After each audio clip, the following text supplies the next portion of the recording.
Okay, thank you. Yeah, let me start here. Okay, so good morning, good afternoon, and good evening, everyone. Thank you for the opportunity. Greetings from the hot and humid Southeast Asia. So I'm currently based in Jakarta, while Jurgen, the other speaker, is in Singapore. Because we are half the hemisphere away, we unfortunately cannot make it to the CTI Summit in person, but needless to say that we are very excited for the opportunity. So this talk may be a little bit different from the other talks in the summit, in which we do not focus on the North America or the European region, and not in the ransomware area as well, but we are focusing on the Southeast Asia, which is Indonesia to be specific. And as of late, this region has been getting more and more spotlight. So for example, in the late of 2024, Meta published a report on a type of scam that is called the pig butchering scheme, which is mainly focusing on Southeast Asia. So we are confident that our talk will be relevant and interesting to the CTI community and will enhance the CTI body of knowledge.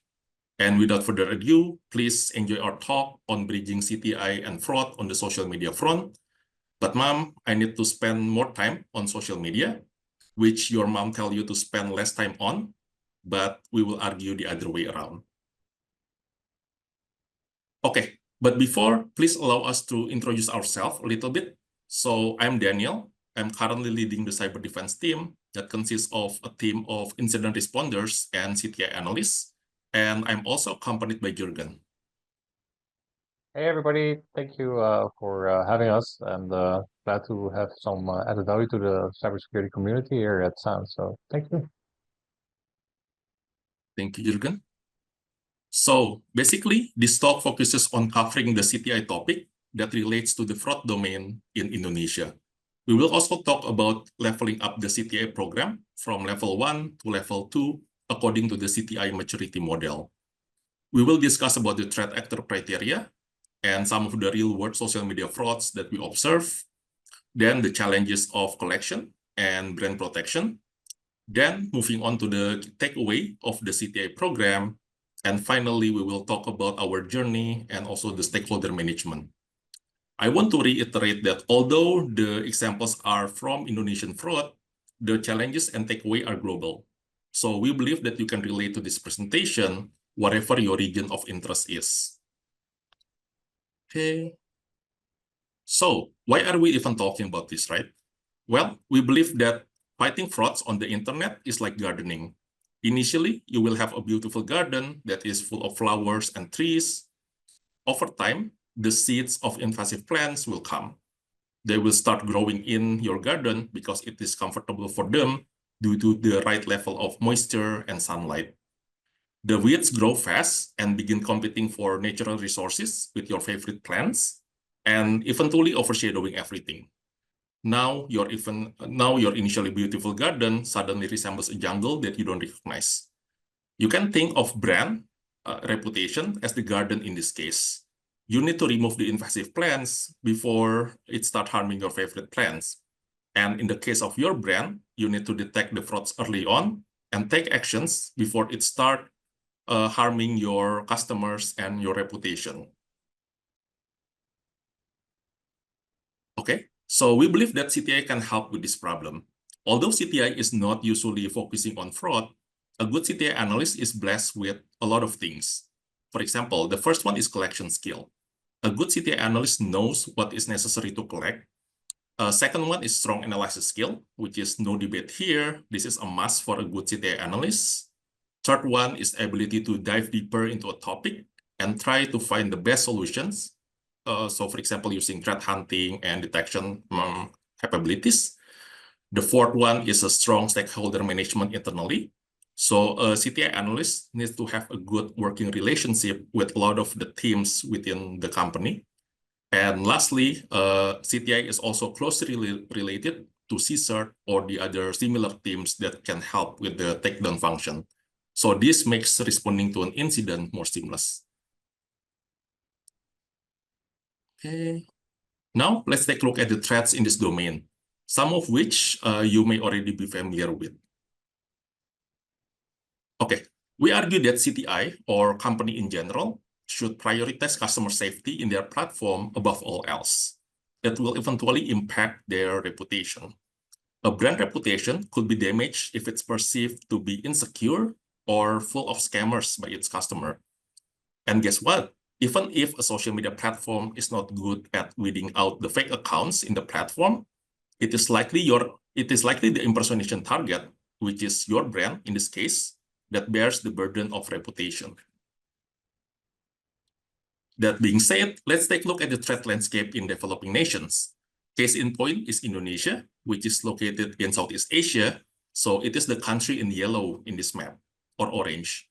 So we observe that scammers make full use of popular social media platforms such as Facebook, X, Instagram, Google Maps, TikTok, and WhatsApp.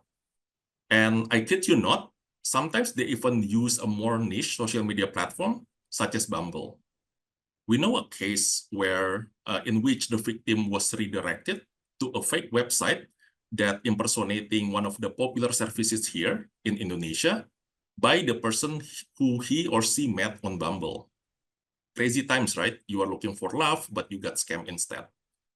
Anyway, the key takeaway of our observation is that scammers use popular social media platform, then usually move the conversation to the most popular social messaging platform, which is WhatsApp, to conduct further scam.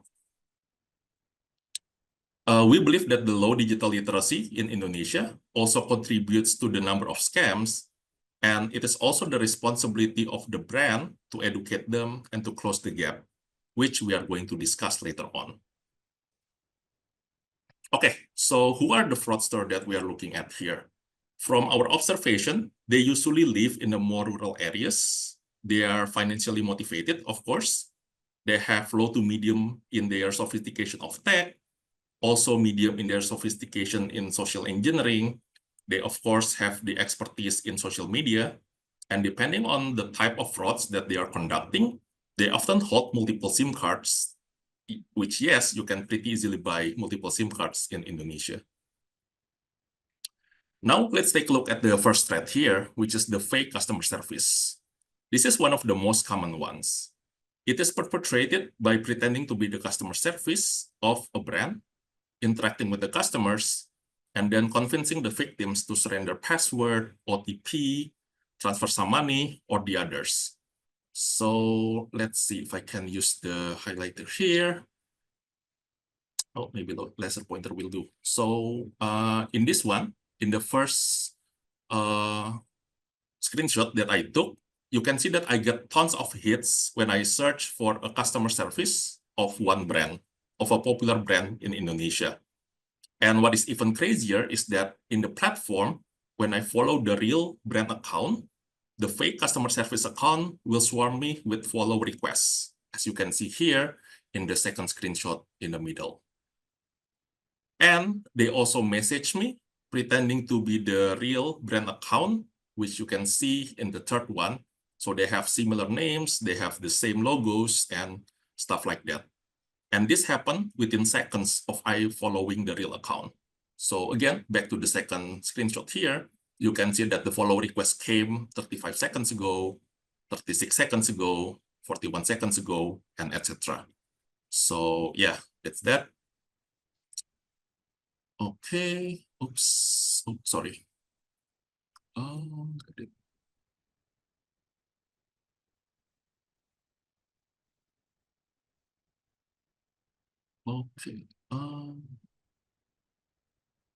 Okay, can I move? Okay. The second one, this is similar to the previous one, right?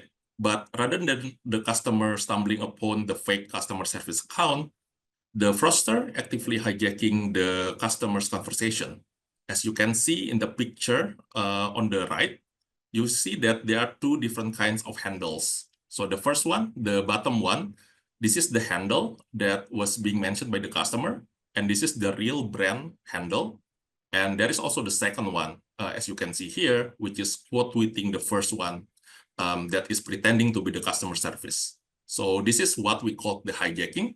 And you can see that both of the handles are different, as we highlighted in green, but then they, again, have similar name, They have similar logos, and they also redirect the customer to the fake WhatsApp number that they control. Okay, next one. Oops.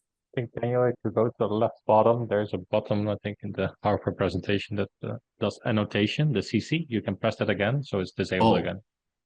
Okay. Yeah. Perfect. Thank you. Okay. Okay. Next one. Okay. So a little bit of a story time, right, for the third one. So in the middle of August 2024, thousands of Google businesses in Indonesia were hijacked by fraudsters. So the threat actor put a fake customer service WhatsApp number in the physical address field, as you can see here in the screenshot in the middle here. So the scale was massive, and it left a lot of businesses dumbfounded. But luckily, Google removed the scam numbers pretty quickly. We observed that in Google Business Scam, the fraudster also take advantage of the comment section, as you can see here in the second screenshot. So they pretend to be the admin, and again, redirecting the customers to the fake WhatsApp number that they control. So by now, I hope all of you can see this is the TTPs of the fraudster. So the popular social media platform is usually just the starting point. But then the more elaborate scams will happen on WhatsApp. And on WhatsApp, there are so many possibilities to further scam the victim, such as by asking them to surrender their password, OTPs, sensitive informations, or transfer money to the fraudsters. Yeah, fraudsters also take advantage of Google Ads. So for example, if I want to impersonate the business that sell beef rendang, which is very good, I recommend you to try it. I could put an advertisement and lure the victim to my website that absolutely does not sell beef rendang over here. So in this case, usually the fraudster will put some fake login page in order to fish the customer credential. Okay, moving on to the last one, which is the fake job posting. So threat actor usually put a fraudulent job posting on social media, such as on LinkedIn or X, and the applicants were then tricked in various ways, ranging from financial scam, which is to lure the customers into making some money deposit as part of the job in order to make greater amount of money. Yes, this kind of things still happen. There are also unpaid labors, obtaining PII, and also to conduct intrusion attempt. So one of the TTPs is to lure the developer, the software developer, with an offer that is too good to be true. Then ask them to run malware on their corporate laptop. Okay, so we have seen the TTP of the threat actor, but let's not jump right into the solution. Let's maybe take a step back and try to think about the challenges of combating threat actor in this space. First one is collection challenge. So collecting meaningful data or logs from a platform is not straightforward, and let alone to collect all of them from all the popular platforms. Even vendors have limited success in our experience, so a lot of manual works are still needed. Second one is the brand protection challenge.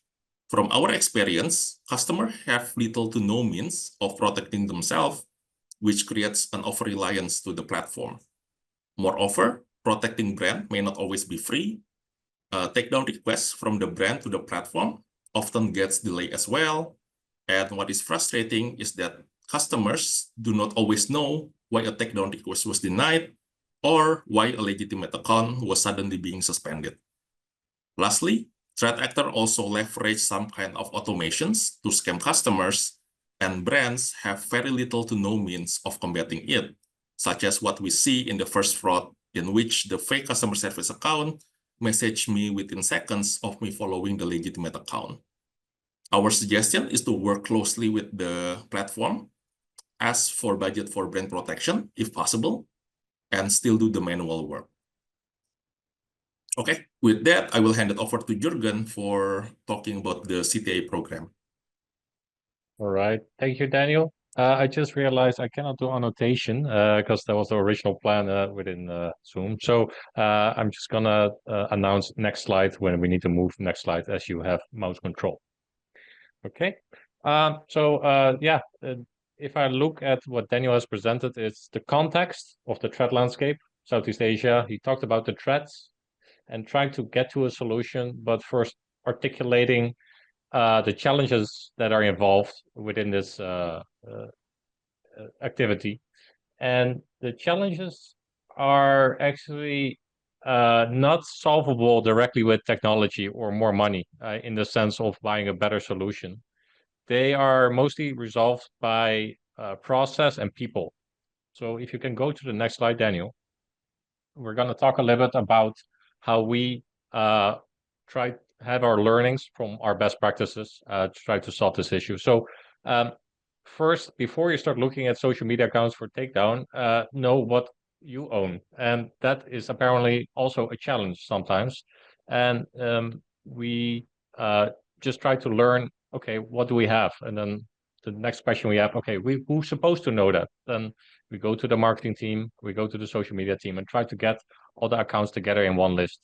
Unfortunately, in this case, there were too many different teams and not a straight answer. And then we ended up at something as a greenfield situation where we started our list ourselves. And that's where we learned also that having a list of what you own is one topic. Accounts that are owned by third parties that are closely adjacent to your company is another topic.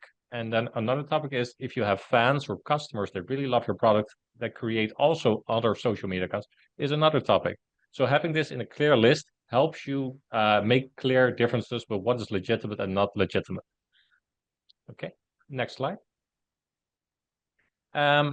If you have human intelligence in the initial stages of detection of fraud, you might get a message from someone in the teams, the fraud team themselves, or the social media team, and say, "Hey, this is a weird account." So that's a little bit the seeds that sprouted into a small weed depicted at the middle bottom of this slide.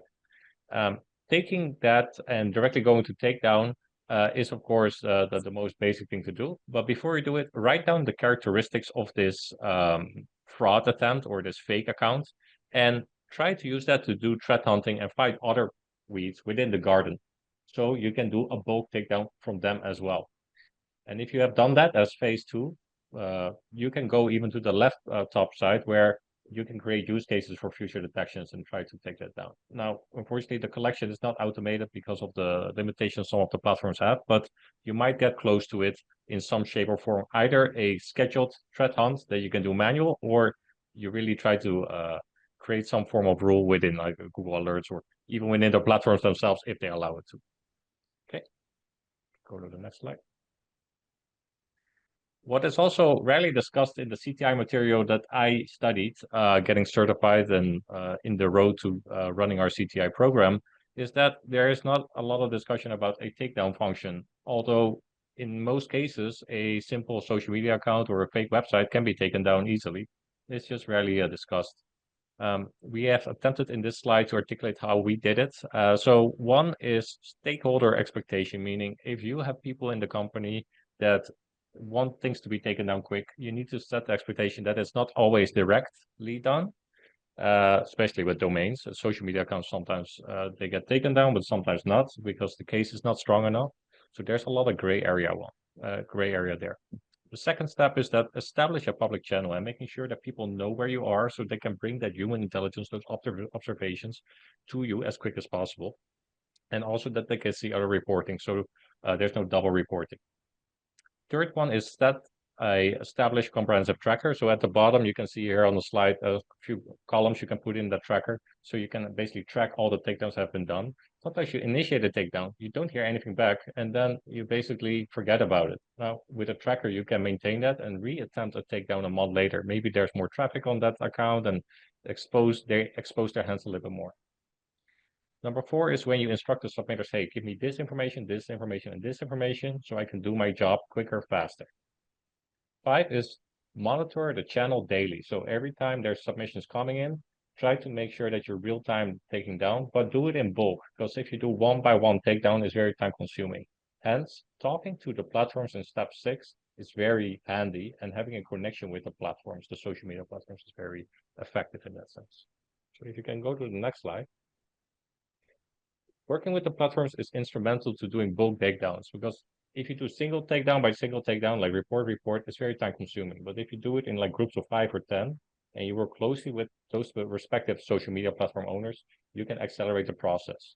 Now, depending on the company, sometimes you have a account manager within the company that from the social media side that can help you accelerate certain takedown processes, because depending on the social media platform, they can only do one by one, which is extremely time consuming. And setting expectations, setting the communication with them, having a good procedure, and focusing on improvement on future takedowns is really valuable and powerful for future collaboration with these social media platforms. Okay, next slide. Okay, so once you have set up an internal takedown channel, you can see all the new patterns of new social media fake accounts appearing. The second one is where you can do proactive threat hunts to look into the garden for other groups of weeds that are similar to the original takedowns.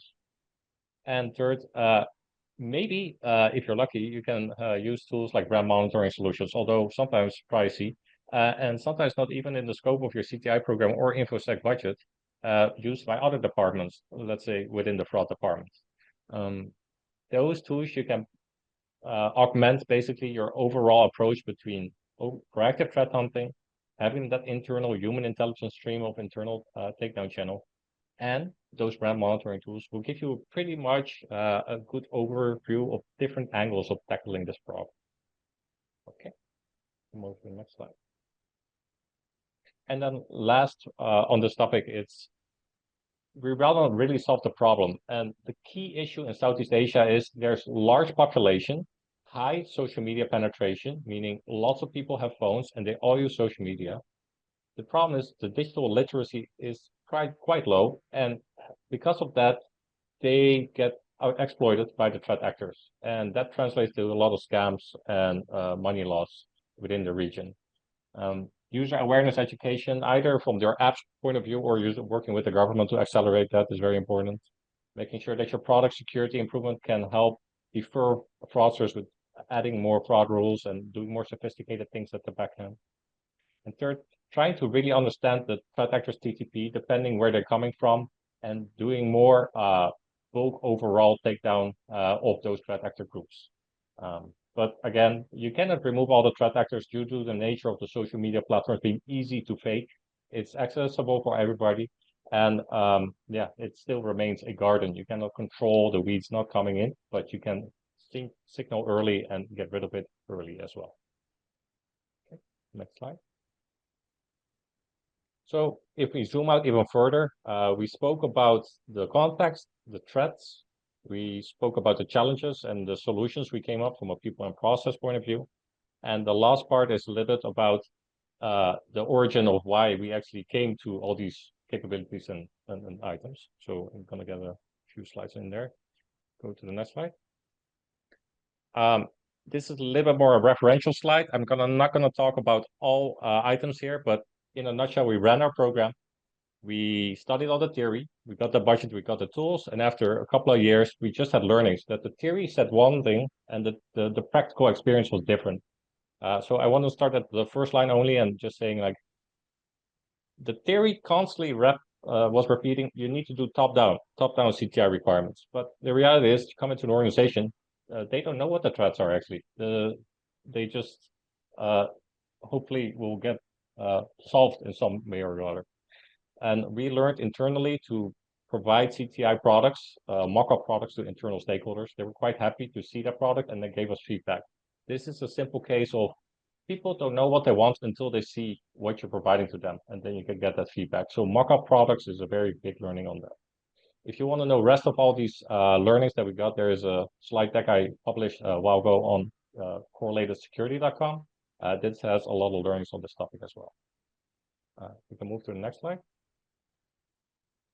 Last item also on stakeholder management, and this is the origin of how we got there. We spoke to our internal stakeholders. We talked to fraud, we talked to customer care team, we talked to the social media team, and all these people gave us that feedback, and based on that, we built all this capability.